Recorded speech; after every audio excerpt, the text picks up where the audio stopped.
Le clocher-donjon de Saint-Médard n'est ni une église au sens classique du terme, ni un bâtiment militaire à proprement parler.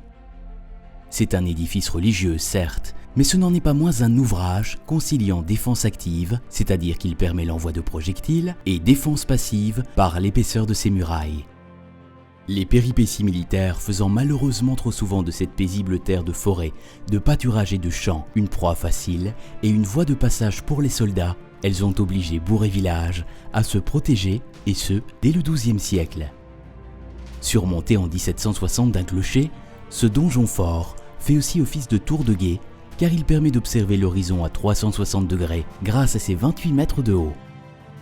On y voit toute la panoplie des dispositifs défensifs mis en œuvre dans les églises fortifiées de Thiérache.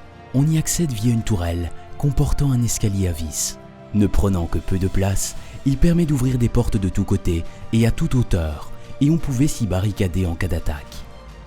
Flanqué de 2 tourelles circulaires qui le rendent plus résistant en supprimant ses arêtes saillantes, ce donjon bien différent du clocher typique est pourvu de meurtrières. Grâce aux tourelles, les angles de tir sont plus largement ouverts, réduisant les angles morts des meurtrières pour les mousquets ou les arquebuses. En saillie sur les murs et les tours, les bretèches permettaient de protéger les portes, tandis que le mâchicoulis couvrait les pans de murs par l'envoi de projectiles ou par des tirs plongeants. Les bretèches servaient aussi de latrines. C'est entre autres pour la résistance des matériaux qui les composent, calcaire blanc, briques ou moellons, que les églises sont aménagées en forteresses sans soldats puisqu'elles servent à abriter les populations. Ces matériaux sont, comme on le voit, mis en œuvre sans réel souci esthétique. C'est la quête de l'efficacité et non de l'ornement qui prime.